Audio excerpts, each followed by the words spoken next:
yang dit tenong ko bedai ajagung media kujularan nyar bepanen ke junub ke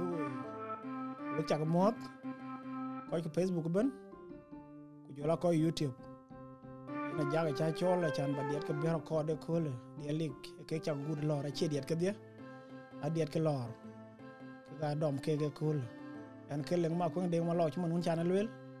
an ke leng ma nyang dit an ke god benin mening god benin e kom ye cha kol le bo koy kok chol ani kol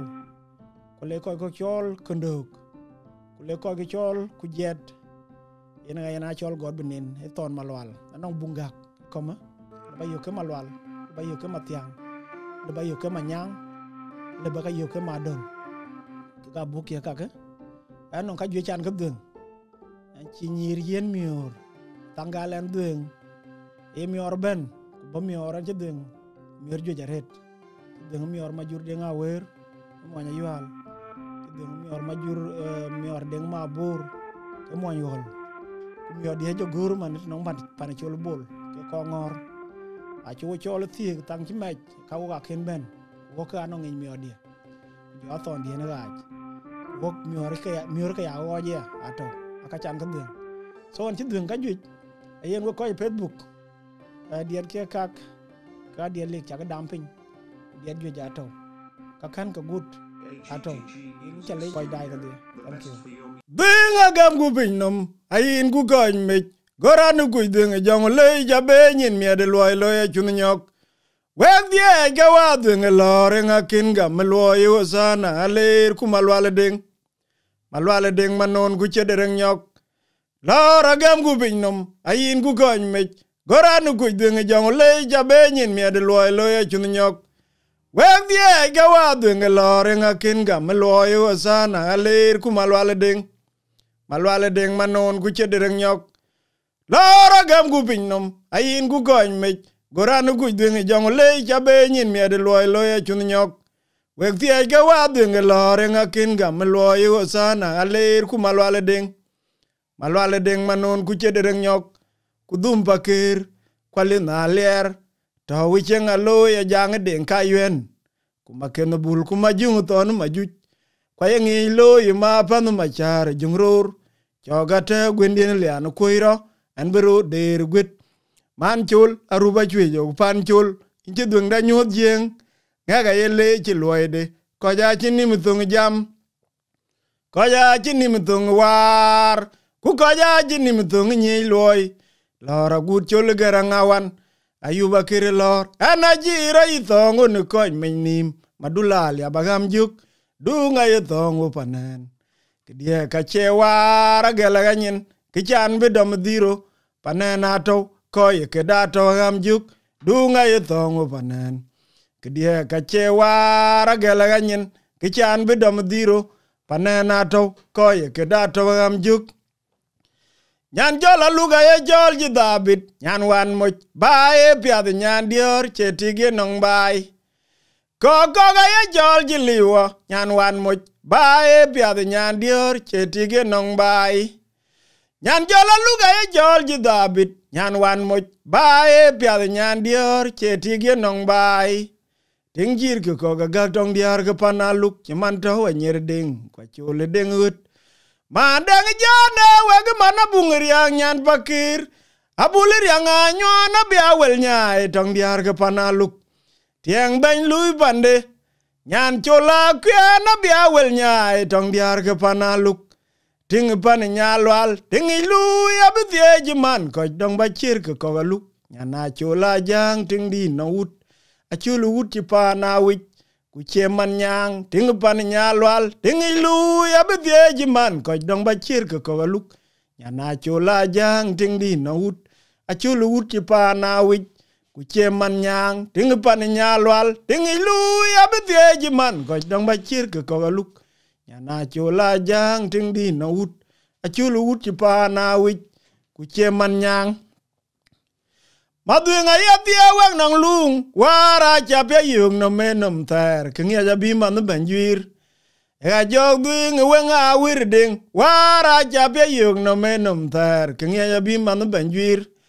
mi adia gor nong ban chol bul wara jabe yung no menom ter knya ya bi man banjir an regwil kule chol ta wadidi le kop ketit keturuk chatin leng man kod pawel lor ku gar ku majaga ji la dia otugi chebul garang heran lit en badjure lor amat keturuk an biarul dit an biarul kor ka getwet barul che dier lorit yer bul garang bula yang ali gatin leng en badjure lor amat keturuk an biarul dit an biarul kor ka getwet barul che dier lorit yer bul garang bula yang ali gatin leng wanyi ton dia na yaro palwe nyan bai malwela yan ko choni matyang jadew pana luge kwan ding dia le yom tuk cha juong ko ulian ku palik yeran bia lung da ger koñ man binyila yuk wanyi ton dia na yaro palwe nyan bai malwela yan ko choni matyang jadew pana luge kwan ding dia le yom tuk cha juong ko ulian ku palik yeran bia lung da ger koñ man binyila yuk o galo go tui tai tai tek bor ga chi dier ku barit pan tui ga chirioj mit ka goja yud ton dienom we ni arbane pinya be jiran tung pet ka wo ku nong rarach che ki gam dung ding ku dung mun kwe dugen wunda kin yin mare tagmiak ma dul di dun banda gudier we ni arbane pinya be jiran tung pet ka wo ku nong rarach che ki gam dung ding ku dung mun kwe dugen wunda kin yin mare tagmiak ma dul di dun banda gudier Matiang dia dang no dang jegak madula bakor juk daw nong bianan an man uno me ya patal wut Matiang dia ni kwa de tria madula bakor juk daw nong bianan an man uno me ya patal wut madula wa ya kwa galaw no madula bakor juk daw nong bianan an man uno me ya patal wut alwel banyunda tona rongira nong pioweng wet pie the ben chagalung chakai tong patil ku ban keruti nong loy mauna wan kur pan di de en ge panda ku yen ge pan bin wotie padi het ku payel ton die champan un duge nan broge ne ran tung to bai ton win po le ngadu be ko mi ge duk pan di de en ge panda ku yen ge pan bin wotie padi het ku payel ton die champan un duge nan broge ne ran tung to bai ton win po le ngadu be ko mi ge duk ayum dian ji again ni nyan du pi nyan alu bai jod kan ngu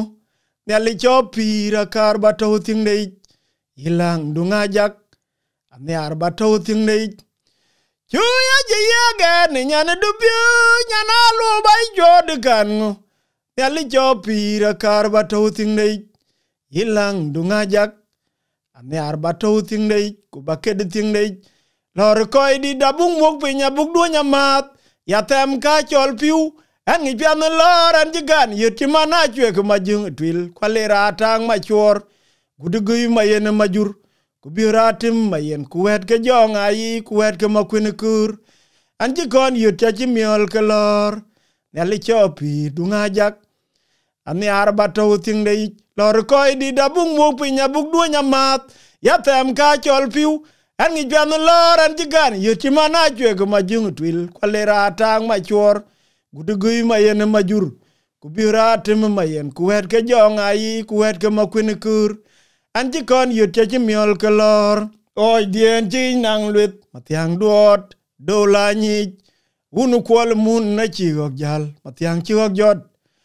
oi dien chi nang lwet matiang duot do la nyi unu kwal mun na chi gok jal matiang chi gok jot madul ran mat bai kerok yang aman we da yen kang loy ti kwandi choi ben ayen ga yen wen loy ku wen bin charak jara na jama bi jen tok tiet entero ko yong ran a chuo da pen ton wen ma churi nyan ding non doi nor kun bi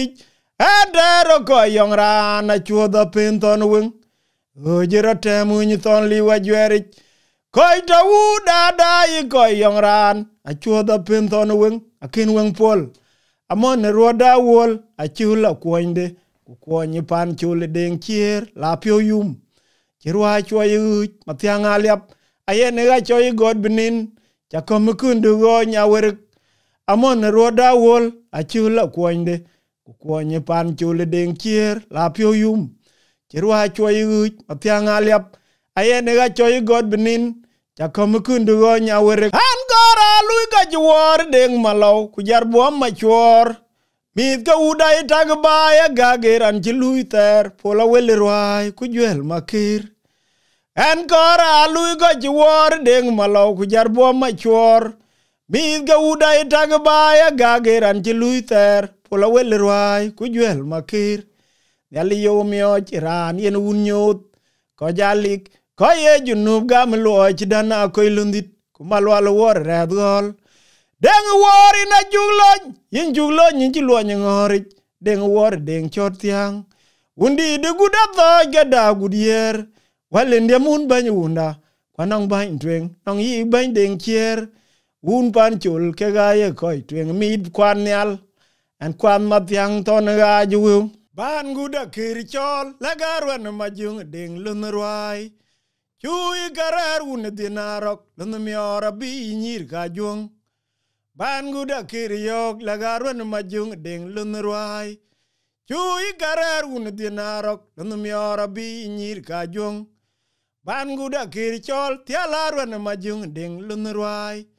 chui garar un dinarok lun miora bi nyir ga jung ayum garar un deng bul lun miora bi nyir ga jung chui garar un dinarok lun miora bi nyir ga jung cheng lun nyana bihay Malou nyana mainar biyayum banya guding nyana jung biyayum banya guding nyana un bul biyayum banya guding nyana lu kwir biyayum banya guding anyanga gudaw pengul wel dung pololon pan kwir mabiur ku jor kwajben ngiluna jung muk unuma gany unubul lundien rwaya jangu kwara welik kwa jangar yoj manyanga gudaw pengul wel dung pololon pan kwir mabiur jor kwajben ngiluna jung muk unuma gany unubul lundien rwaya jangu kwara welik kwa jangar yoj ban guda kir chol la garwan majung deng lunrwai chui garar un dinarok lun miora bi nyir ga jung ban guda kir yok la garwan majung deng lunrwai chui garar un dinarok lun miora bi nyir ga jung ban guda kir chol tialarwan majung deng lunrwai chui garar un dinarok lun miora bi nyir ga jung ayum garar un deng bul lun miora bi nyir ga jung chui garar un dinarok lun miora bi nyir ga jung cheng lun nyana bihay Malou nyana mainar biyayum banya guding nyana jung biyayum banya guding nyana un bul biyayum banya guding nyana lu kwir biyayum banya guding anyanga gudaw pengul wel dung pololon pan kwir mabiur ku jor kwajben ngiluna jung muk unuma gany unubul lundien rwaya jangu kwara welik kwa jangar yoj anyanga gudaw pengul wel dung pololon pan kwir mabiur ku jor kwajben ngiluna jung muk unuma gany unubul lundien rwaya jangu kwara welik kwa jangar yoj kujeda jido melwelo jirun ngi jo malwal chek duol kom chir komatim ding tunga ngol kunduk kujeda jido melwelo jirun ngi jo malwal chek duol kom chir komatim ding tunga ngol kunduk kujeda jido melwelo jirun ngi jo malwal chek duol kom chir komatim ding tunga ngol kunduk chikom ding thiet chiwele lwaj madulelek malwal gudbor God benin madolelek malwal gudbor God benin madolelek malwal gudbor God benin madolelek malwal gudbor kujeda jido melwelo jirun ngi jo malwal chek duol kom chir komatim ding tunga ngol kunduk Kujeda jido malwal wajirun ngejo malwal chek duol. Kom chir komate medeng tunga ngol kenduk. Kujeda jido malwal wajirun ngejo malwal chek duol. Kom chir komate medeng tunga ngol kenduk. Chikom deng thiat chiwele lwaj. Madolelek malwal gudbor. God benin. Madolelek malwal gudbor. God benin. Madolelek malwal gudbor. God benin. Madolelek malwal gudbor.